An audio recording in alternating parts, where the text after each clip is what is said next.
Hello, everyone, and welcome to another episode of the Profitable Christian Business Podcast. I am overjoyed today to have my guest, Don LaTorre, with me. Don and I met recently at a networking event that we both attended, and I was like, Don, you got to get on the show. So here we are. Don, tell us a little bit about yourself. Yeah, no, Doug, it's great to be here, man. It's great to talk with you again. So Don LaTorre, what I do online fitness and nutrition coaching for busy parents who don't have time to go to the gym or don't want to go to the gym, help them lose weight all at home. So I'm doing this full time for a year. Prior to spent about 10 years working corporate world in HR. And I've got 3 kids, wife, married about 10 years, and keeps me plenty busy outside of work. It's fun. Wow, 10 years. I would have thought you were like, well, it's probably because of all the fitness that you're like 21 years old. Like you've been married since you were 11. 20 years younger than I actually am. So, really? Wow. Yeah. That's a gift. That's a blessing. Genes, I think. I don't know. For sure. Yeah. So you don't have to worry about this problem probably with those Italian genes. No, probably. We'll see, man. Who knows? I've got some other blood in me too. So yeah. But yeah, it's all good, man. Nice. So we're going to dive into your experience growing this business that you got now, kind of what you did before, your whole entrepreneur journey. We're going to talk about faith because this is the Profitable Christian Business Podcast with an emphasis on the Christian and profitable. For those that might be watching this episode for the first time, you're thinking, are they just going to talk about money? No, talk about profitable for the kingdom. And what that means by that is that how is your business affecting the reaching out for people for Christ, right? So how is it profitable in that aspect? Not just, we want businesses to be more profitable money-wise, but we also want businesses to be profitable reaching out to those that need Christ. So awesome. I'm going to start off, Don, with some casual getting to know you questions just to kind of lighten the mood a little bit before we get into the deep, heavy business and faith questions. So what's your go-to post-workout meal or snack? So it's a protein shake. So 1 banana, handful of ice, about 1 tablespoon of peanut butter, about half a cup of milk, and then chocolate protein scoop. It tastes like a Reese's drink. Really? It's incredible. Yeah. Are you of the pre-workout crowd too? You take pre-workout? I personally don't. I just have coffee before I work out. Me too. Everyone's a little different there, but I enjoy coffee prior to. So I usually work out. It's probably about 7 o'clock in the morning when I get to the gym, and I've had a cup of coffee by then. Are you a first thing in the morning person as well? It's helped me to be consistent the longest. So yes, I like a morning. I did mine this morning, pretty early. So yeah, I find for me, and I always tell people, every time I say this is my experience. Your schedule permits you to do whatever you can, but I have more energy throughout the day when I work out in the morning. And sometimes I wish I had the bandwidth to go mid-afternoon to kind of have that second round of energy, right? Sure. But sure. That's when that last cup of coffee works. Yeah, working out does a good job for energy boost, mental clarity. Even just kind of preparing for what you have for the day. If you can get a hard workout in, you've already done something hard. You can do the next hard thing. Oh yeah, that's true. I love that statement. Start off doing something hard right away, and then everything else is you can do more hard things because you've already proven you can do the one hard thing. You've already proven you can. That's right. I had a set of list of questions, but I want to keep going down this trail, if you will. So. Consistency. Can we talk about fitness consistency? So sure. Correct me if I'm wrong, but I tell people all the time that it's not, you don't always have to be 100% every day, right? I say I use this in not just fitness, but in other things. If you just make the trip to the gym on the days that you say you're going to, you don't have to get in the full workout, right? If you only have a certain bandwidth of time, like I went this morning and I could only get on the elliptical for 10 minutes. Usually my workout is like an hour, right? But it was just going to the gym and doing it, right? Right. to stay consistent. I'd love your feedback and insights around consistency around fitness. Yeah, I think I think some days that's what the reality is. We don't always have the perfect schedule and the perfect. I don't think that's normal. I'd love that to be normal, but it's just not. And so a lot of times 10, 15 minutes is what we have, and you just make do with what that is. Now, it could be as simple as you just get up and stand up for 10 minutes. You could be as simple as take a walk for 15 minutes. It could be as simple as you do a few push-ups for I do a lot of kettlebell training, and there's workouts you can do in 10 minutes that feel like you're working out for 40, and then you're done. And a lot of times when that's all you have, that's what you do. I think the goal is to get as predictable as you possibly can, but I think there's this mindset with fitness. It's either you're doing all of it all the time or you're doing none of it. And I think to be consistent, it's actually not as intense as that. It feels a little bit more like a 20-minute workout here and there. Yeah.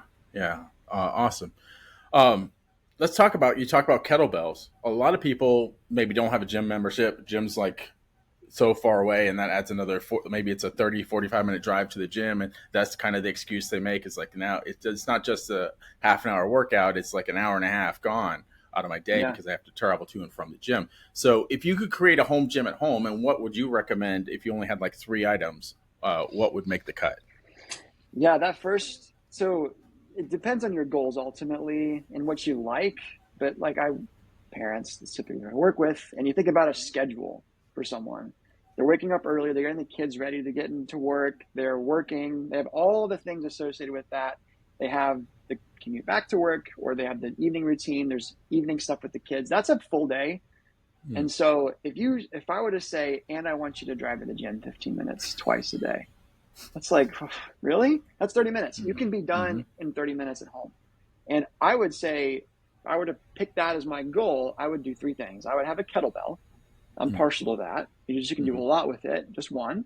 I'd have a mat, and I'd have a tower fan. That's like less than $200, and you can get started. And that'll keep you busy for a month or 2. And then you just kind of stack from there. Did I hear you say tower fan? Yes, or a box fan.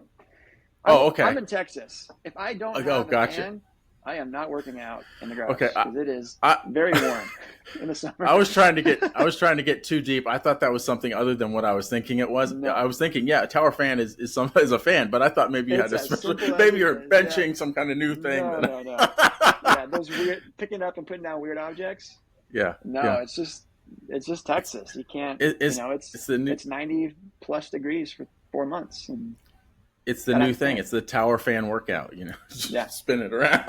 That's hilarious. So one of the things that we always do on the Profitable Christian Business Podcast is a fill in the blank question, because I'm always intrigued by the answer. So your fill in the blank question is: a God honoring approach to fitness begins with blank. I'd say humility. And here's how the way I'm thinking about the question is, like, if I'm starting, like if I'm wanting to start something with fitness, I think humility is probably the first step. There's humility comes before honor. So 1 Peter. But if you think about like business success, I think a lot of times in business, the people who are really successful are those who kind of start with like, I don't know the answer. I got to figure it out. And so they start this process of, how do I solve this problem? I think that's the same with fitness. I think a lot of times there's so much information with fitness that we think we know the right answer. But I think the first question to start with is, I actually don't know how to be consistent. I don't know how to do this. How do I do this? And that's going to help you start. And you're much more eager to learn. The clients that I've had the most success with have always been the most eager to learn.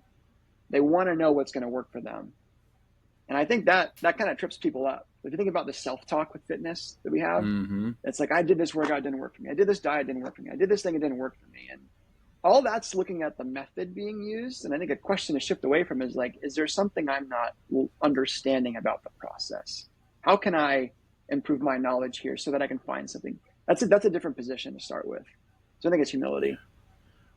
I love that. And there's certain things that you said in there that everybody thinks of fitness, it's physical. There's so much mental to fitness. Totally mental. Yeah.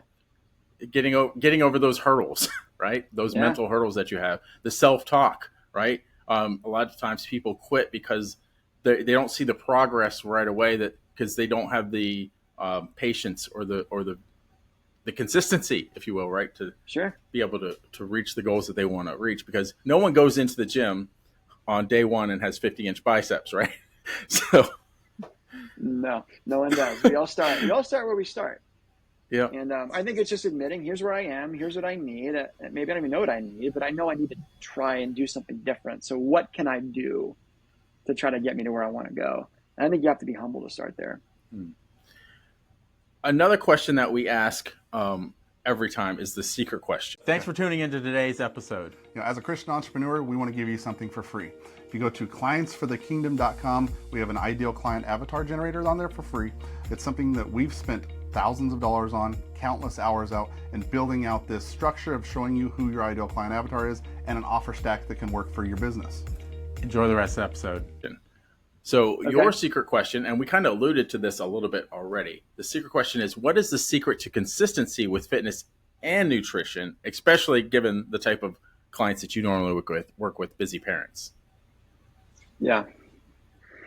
I would say the secret is actually focusing on less. So doing less. It's not doing more, it's doing less. And the things you're doing, you want to make sure those are the right things to focus on. So for instance, weight loss, you don't need a different workout every single day. You don't need 60 minutes in the gym. And you don't need to go on a paleo or keto or intermittent fat. Like, you don't need that. There's simpler ways to do these things. And I think if you're able to focus on less, you're able to do more longer. At some point, think about like whenever we start fitness, I'm going to start Monday. I had a bag of Cheetos last night or ice cream. I'm feeling bad today. Monday's the day I'm going to start. And typically what happens is we're like, all right, I've got this big routine. I'm committing to this diet. I'm committing to this schedule. And that flops after about 4 days because we try to start with too much.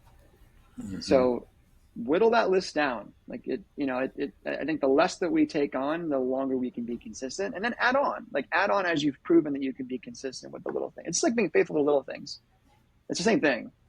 We want to feel that we're making progress. So progress equals longer workouts, more restrictive. I'm not saying those are wrong. I'm just saying, I think we set ourselves up to failure. I think if we take on too much too fast.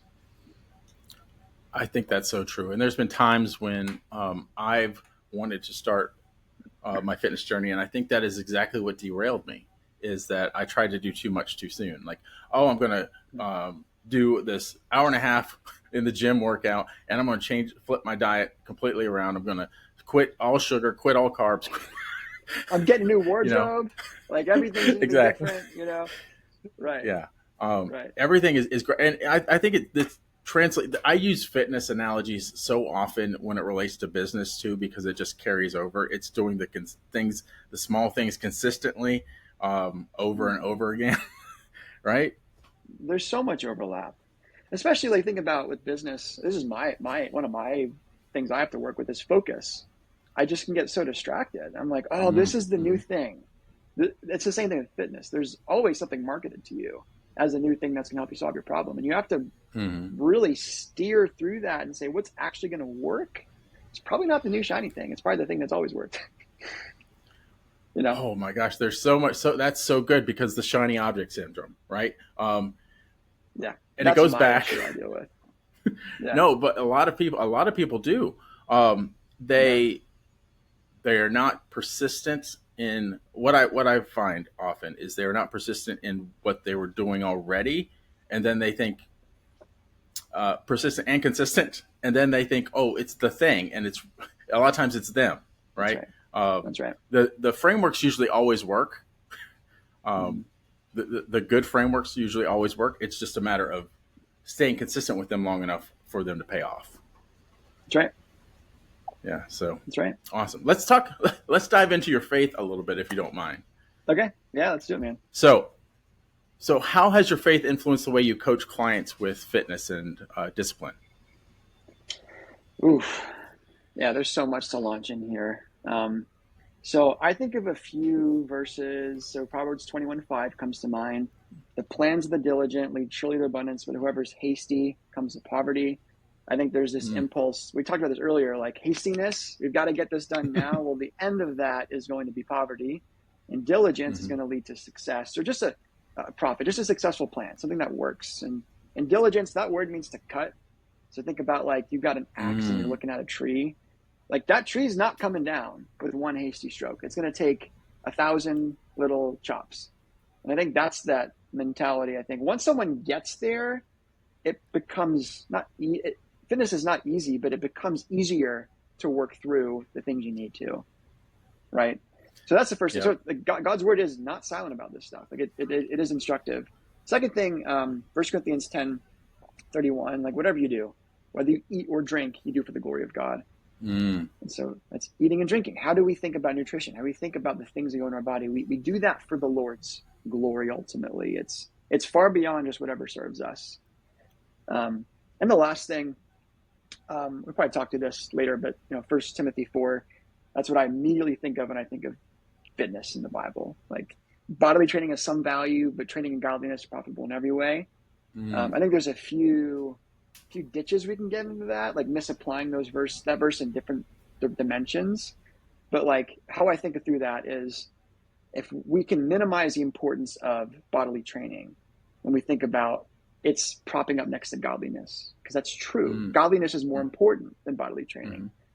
But also, I think we can get on the other side where we can neglect bodily training because we don't think it's godly. And I think I think that's misapplying the truth. I think that almost kind of smells a little bit like the physical is bad and the spiritual is good. I don't think that the verse is saying that. It's saying bodily training has some value.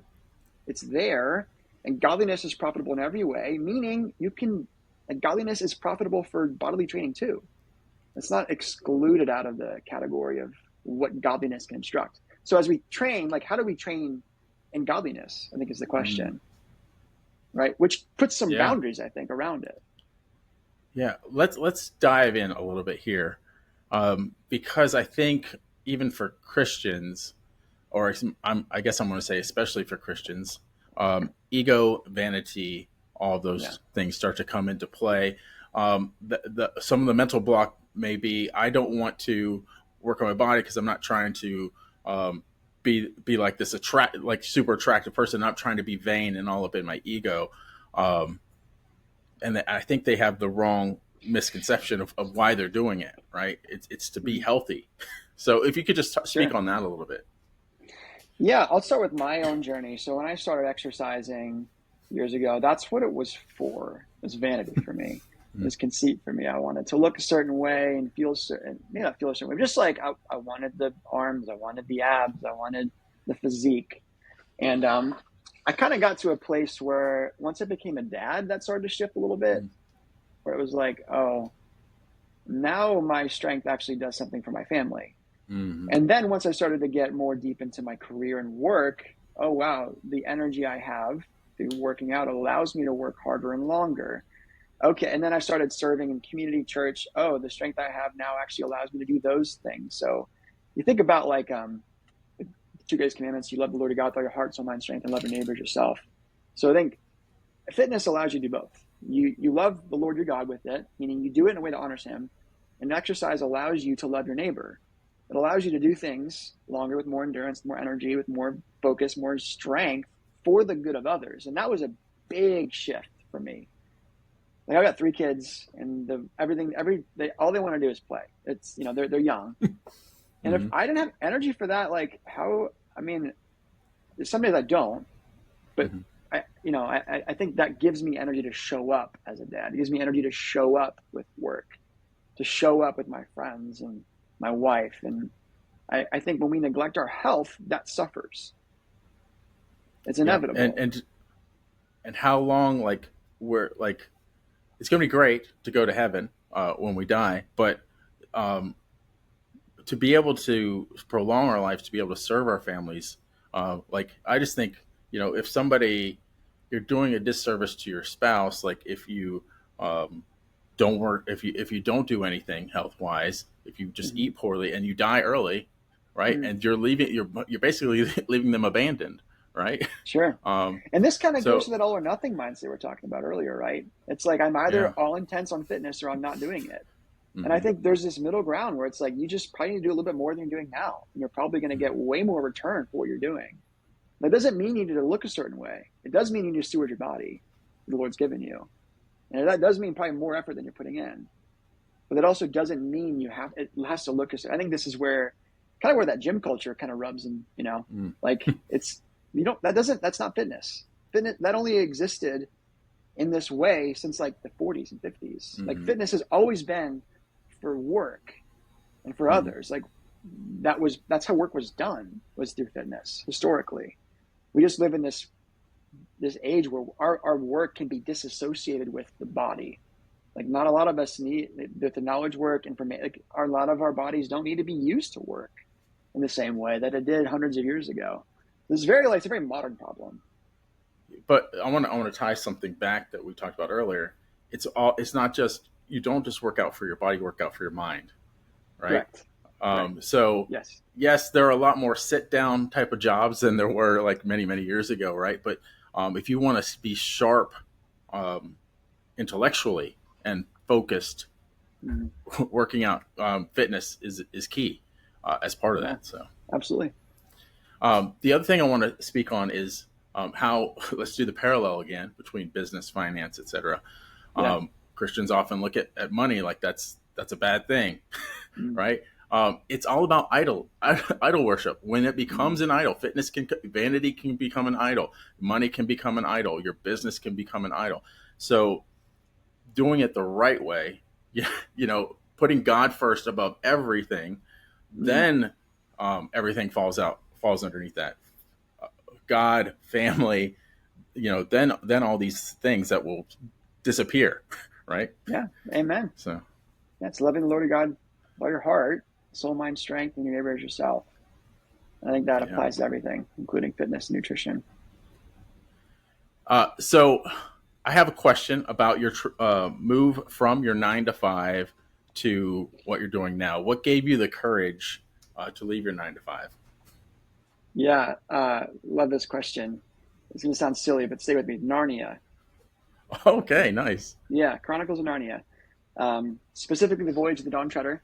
So I was reading that with my kids about a year ago, and that was a juncture for me. It was about a year ago. That was when the business had started. It started to grow fast. I was still doing my job, and I was in this like moment of what do I do now? Like, do I do this full time, this new venture, or do I stay where I'm at and kind of do both? And I got to the point where I couldn't, and I was terrified to do it, terrified to make the jump. Like it just was. So I was reading Narnia, Voyage of Dawn Treader. The 22nd version of this is that story is about the king, Narnia, Caspian. He's sent on this mission to go across the sea to a place no one's ever been before, which is Aslan's country. And so he goes through all this stuff, and he gets right to the very end before he's about to get there. So that's where I was. I was at this juncture of like, just like Caspian was. There's this place no one's ever been before. When Caspian was there, his crew members flaked. And there was one sailor that flaked in particular. The guy's name was Pit and Cream. C.S. Lewis gives this guy like a paragraph of time. This paragraph really changed me. Pit and Cream looks ahead and says, I'm not going to go. And he doesn't. And he stays behind when everyone else does. And then he instantly regrets it. And then this guy starts to make up stories about how he went there eventually. He like to elaborate all this stuff. He abandoned his crew. He became a fake, essentially. And I saw myself in that guy. I was like, if I don't jump into this full time because I'm scared, I'm going to regret this. And I'm probably going to wish that I did this, and I'll manufacture this identity that I don't have. And so for me, it was like reading that with my kids. I'm like putting this book down, like, all right, like I think I know what I need to do. So jumped in full time. That's awesome. That's interesting that you said that. I was just having a discussion with somebody yesterday, and it was about not really the fear of success, but what we equated to was a lot of people don't know, like they don't want to achieve their goals because they like being comfortable, but then they don't want to take the risk either, because there could be heartbreak on the other side, right? It's the whole adage, it's better to have loved and lost than never loved at all. Right. The same thing Sure, could be about sure. pursuing your dreams, right? Of what you Right. want to do. It's better to have pursued them, even if there's failure. You learn a lot, right? Yeah. Than not to pursue them at all. So, Yeah, I think that's so true. For me, it was just the risk. Like it just seems so unknown, And I had, 3 kids. I still have 3 kids, like leaving a very stable job into something that I was totally an unknown for me. And so I think the Lord used that to be like, hey, yeah, I think you can be okay. Because Caspian, like the story goes, Caspian makes it, and it wasn't as bad as he thought it was. It really wasn't. It was hard, but it was actually the easiest part of the journey. It's never as hard. It's never as bad or as hard as we think it's going to be. Right. We put so many things in our mind when it comes to making a huge decision, a huge risk. We always think about the worst possible outcome, and 99% of the time that never happens. Right. Right. So it's like the fear of what might happen is actually worse than what reality actually is. Yeah. So. How much did your prayer life play into making that transition? Oh, huge. That process, praying and asking the Lord, what is this thing? What is it going to do? Can I be faithful to my responsibilities, to my wife, to my kids, and provide and serve my church? Like, that started a year before that decision started. So it was this long process of like, what's the right, like, I didn't know. We had a bunch of different side hustles going on. We were evaluating a lot. The prayer started there, got a little more clarity in that process, started building it, and again, prayer in there. And then once it got to a point where, not that I knew that it would work, but just I could see how it could. That's when I was like, okay, I think I can responsibly say in a good conscience before the Lord that I think this is going to be a risk we can take. And so it was very gradual. That's awesome. Hold with me for 1 second. I had a thought on that and it escaped me, but I'm gonna come back to it. I hate that. Anyway, we'll move on, and if it comes back to me, I'll be like, "Hey, let's ask that question." A whole new transition. We're going to go back to the fitness portion a little bit. What do you think the number one mistake most busy parents make on the nutrition side? Oof. So I already said like focusing on too much, but I'll be more specific with nutrition. I think the biggest mistake we make is we fall, I'm saying me included, we kind of fall to the next thing that's going to solve our nutrition problems. So I'll walk through that. Just kind of zooming out, like marketing, generally at least how I understand fitness marketing works. It essentially says, here's this thing that can solve this problem, and you haven't heard of it before. And here's all the people it worked for, right? So it's selling belief. And with nutrition, it's so easy for us to fall to the thing because nutrition is complicated. So if someone can simplify it and say, this is going to work for us, I think we just fall into that. So for instance, like specifically, keto was very big, intermittent fasting, very big. Those are not new. You can go back to the 60s, even the 19th century, there were some diets that echo what existed. All a good nutritious diet is going to do for weight loss is going to help you put you in a place where you're in a calorie deficit. That's it. Now there's different flavors of that, no pun intended, between like what carnivore does and what keto does, but if just purely weight loss, that's what's going to work. So I think with nutrition, we can say, oh, this is the thing that's going to solve my problem. And then we try it for a month and it doesn't work consistently. And then we back off and then we regain the weight. And then we're like, oh, this thing's going to work. We do it's that cycle over and over again. And it like traps us. Specifically as like, we just want the thing that's going to work. Like, just tell me, I'll do it. Right. Yes. I'm not sure how well this is going to tie in, but I want to go here because it's a personal reference and something that I've experienced as far as nutrition. So, when I've gotten consistent at having a better diet, and I go back and I have something that I used to have that used to taste enjoyable to me, and it's such the way it makes me feel is such a contrast to the way I normally feel. yes, it tasted good in the moment, but I don't want that anymore. Right. So I'd love your insights on that. Sure. Yeah, our taste buds can change. So like that biologically that happens slowly. And I think that's probably good. I think we're conditioned generally in our diets to have ultra processed foods that are not good for you in high doses, and that's pretty much the American diet. So once you start shifting away from that, you start eating single ingredient whole foods. So your lean proteins, your vegetables, your really good fruits, your legumes, your body's like, oh, like this is great. Like give me more, and your taste buds adjust, and then you have it, and all of a sudden, like you eat that way for a few days, and you have pizza, you feel it right away. You feel it right away. So yeah, and I think just the way I would encourage anyone to think through that is like, can you have both? Mm-hmm. Is that possible? So if you were to look at weight maintainers, so people who have lost weight and kept it off for over 5 years, people, so like they lost 30 pounds and just lose it once, they've actually maintained it.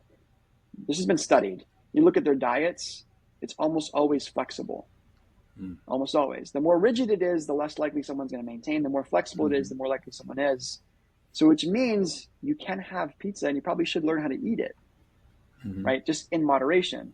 So I think that's the dream, and that actually works. And I see that with clients, I see that with myself.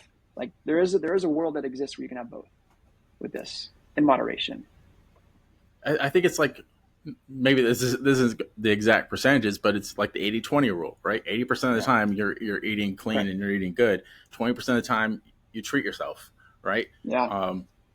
But the more I eat the 80%, the less 20%, like just physically, yes, it tastes good, but physically it doesn't make me feel good. So, and I would just add to that too. I think once you get to the place where that becomes a little bit of your palate, I think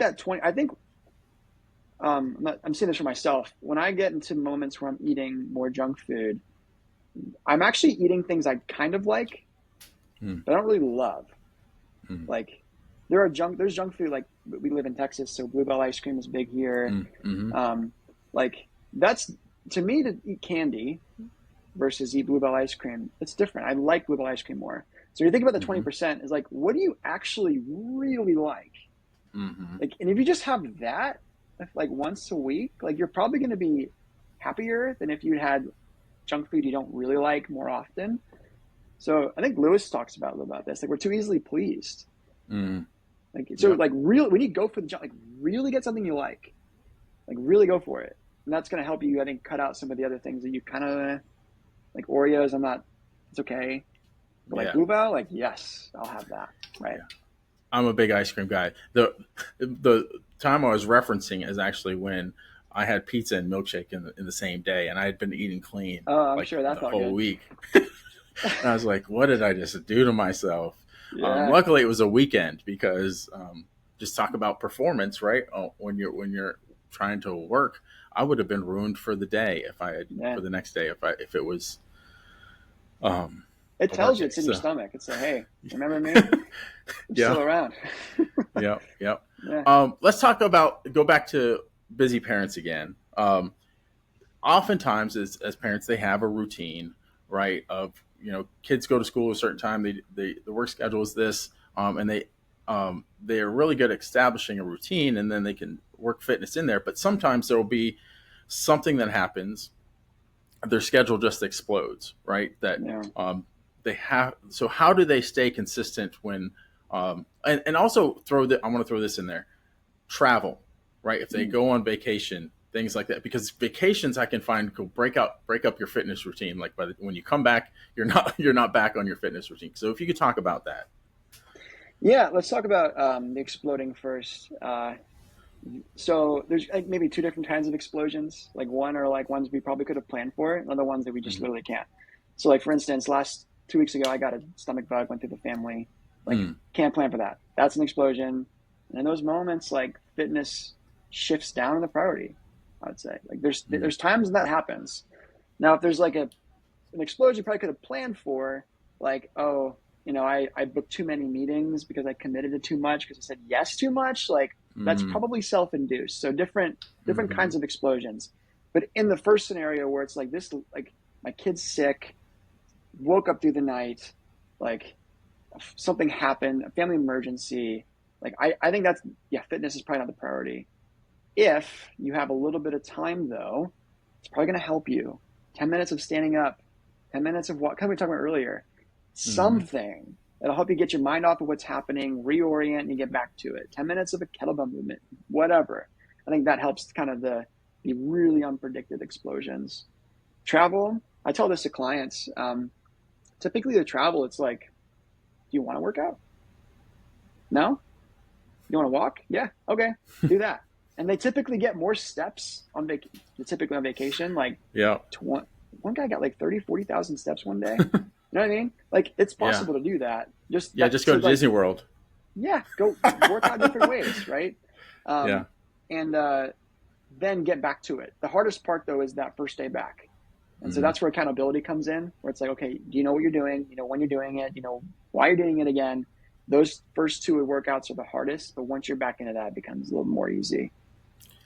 Talking about accountability, that is why it's good to have someone to be held accountable to, right?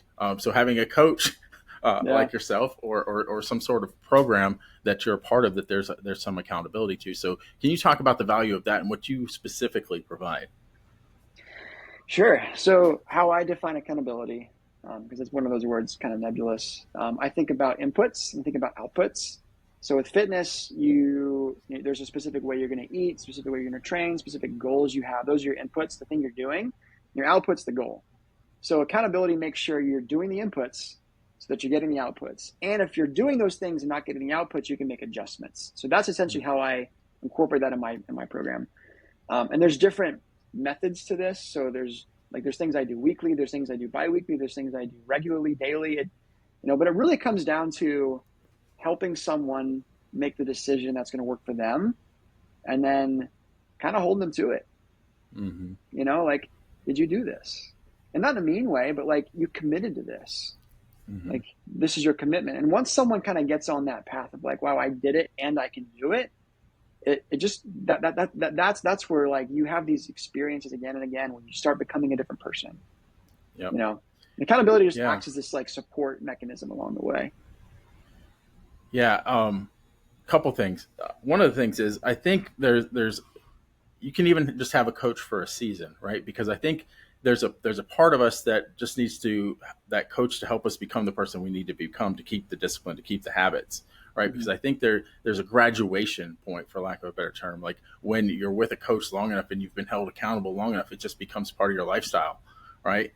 And that to me is a huge reason to get a coach. If you really want a transformation to become the person you really want to be, and serve your family well, let's go back, serve God well, serve your family well, get fit, and be able to have more energy to do those things. Call Don, get in touch with Don. Don's going to put some information. We're going to share some information with you that is going to allow you to reach out to Don. But I implore you, if you feel like, man, I just can't get it right. I need some help. I need some guidance. I need some instruction. I need someone to hold me accountable. We talked about taking that leap of faith, right? Just do it. Find somebody that's going to help you get to on the start of the journey to be who you want to be from a fitness standpoint. All for God's glory, as we mentioned, right? Yeah. So with that, nice segue into how can people find more about you, out about what you do and how you do it? Yeah. So my company is called Layman's Fitness. It's like layman's terms. So laymansfitness.com. That's a place you get started. To follow along, probably the best way is my newsletter. Write it every week. Been doing that for a few years. So you can go, it's on the website. If you are interested and you want to kind of learn what it would look like to work together, I have a program called Kickstart 40, and it's 40 days. Help busy parents lose 10 to 15 pounds. If you follow the program and you don't lose 10 pounds, you get your money back. Wow. Well, that's pretty powerful. And you have a link that you're going to give me for that I can put below, right? Yeah, for them to access that. Yeah. Awesome. So it'll be in the show notes. One other thing that keeps coming back to the top of mind, I want to address, and that's going back to the consistency and how to help them be more consistent. One of the things that has helped me for the longest time is time blocking, right? And priorities. There's a thing I like to call the 5 F's: faith, family, fitness. Fitness, I sometimes interflop those. Family, fitness, finances, fun. Right. Nice. If when you're scheduling your day, schedule your faith time, right? Your time with God, because that's the most important. Schedule time with your family. Schedule time for fitness, right? And then finances, right? And then fun, right? Try and schedule all of that. Of course, you're not going to be able to always every day have time for all of that, but with that priority stack in line, that fitness is near the top because it helps you take care of the finance. It helps you take care of the family. It helps you take care of the faith, like even your faith walk, right? So hopefully that helps someone as far as when they're thinking, when can I fit in fitness? Make it a priority when you're time blocking. So I think that's huge, because fitness is not going to accidentally happen unless that's part of what your job is. Yeah. If you're out there swinging a sledgehammer. Yeah. Like it's just, we don't naturally wake up. We're like, I really want to do some pull-ups right now. And like, let's go for a 5-mile run. Like we just don't operate that way. Some people do. But most, no, we've got busy lives. And I think the only way it's going to happen is if it's made a priority. In mid-interview, when I said I had that thought, it's just come back to me. All right. How important gratitude and counting your wins along the way is, right? Oh, yeah. Because I think people fail to look back often enough and see the progress that they've made, right? They're always comparing themselves to someone that's further ahead. Yes. So they always feel like that's lower self-esteem, and they have trouble looking back and saying, well, I was that person before. So I don't know if I said it all, but I'd love your insights on that too. Oh, I think that's huge. Because I think there's an identity shift that starts to happen with fitness. Like if you're the kind of person who just has never had a lot of success, here's typically been my experience. Having some of that personally and then working with a lot of clients, there's this belief that you're just not ever going to figure it out, or there's a doubt that you actually ever could. And that feeds into how you view your ability to be successful with fitness, which sets the paradigm for anything you try. It's like, apply this to business. I can never be good at marketing. Well, you're probably not going to act as a way as if you were good at marketing because you don't believe that. Well, I'm not good at sales. Well, you're going to act as a way you're not good at. Same thing with fitness. So the way to shift that, the only way to do that is by giving yourself a different experience. And then once you have that experience, it's like, I did that. So I've worked with, there's one person in particular. He described his experience as fatalism. Like almost like I got to, early 50s, got to the point where he's like, I never can turn this around. Like, it's too late for me. That was his self-talk. And so we started working together about 6-7 months later. Now it's like, oh, I look back, I'm a different person. And now I'm starting to act like a different person. And now I'm starting to make decisions as if I'm a fit person. Now my friends are they're coming to me with fitness questions. Like, I'm the fitness. That shift takes a lot of time, but it's reinforced when you start looking at the things you're actually doing. Wow. I'm so glad I asked that question or we talked about that, because I think that's so powerful. And if you are in the beginning of any journey, your mindset matters. You need to start thinking about yourself as the person you're going to be, not so much as the person you were. The more you think about the person you're becoming and less of the person you were, the more you're going to become the person that you're going to be. Yeah. I know that's crazy, but it's so true. I'll apply that back to sanctification if I can.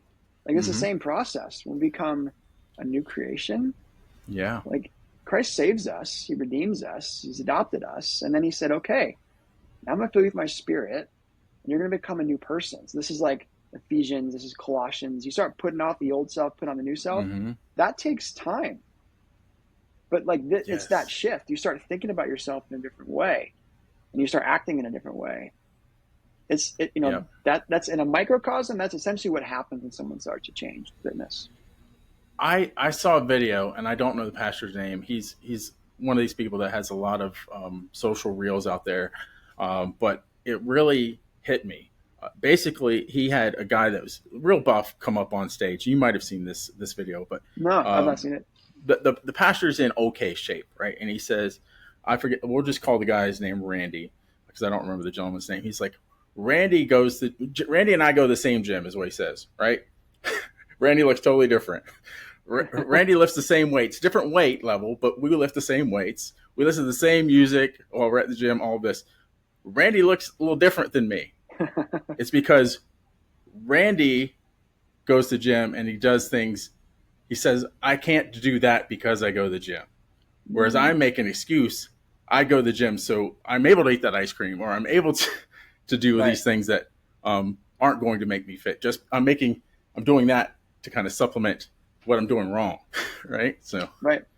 But he equated that to the Bible, right? Like, or to following God, right? I go to church so I can sin, right?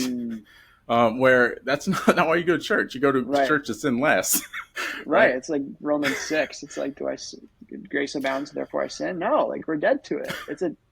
That's who we are now. We're a different person. Yeah. Man, this has been such a great conversation. If you want to reach out to Don, and what is it that we're sharing with him again? Remind me. Yeah. So my website, it's laymansfitness.com.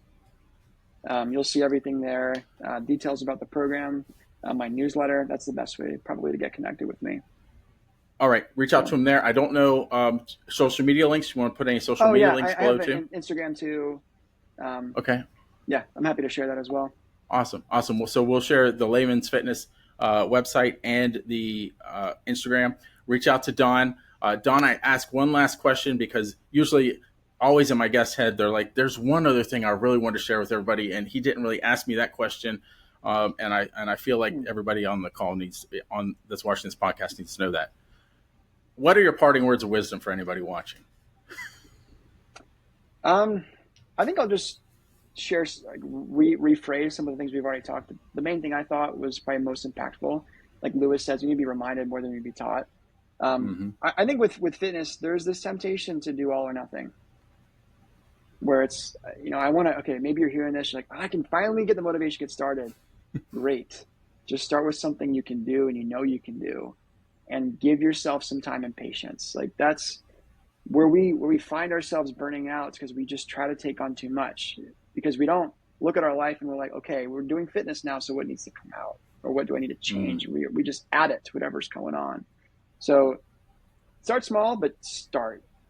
Just start. There's too many benefits for us to neglect the body God's given us. Yeah. Thank you so much for that. I think I love that.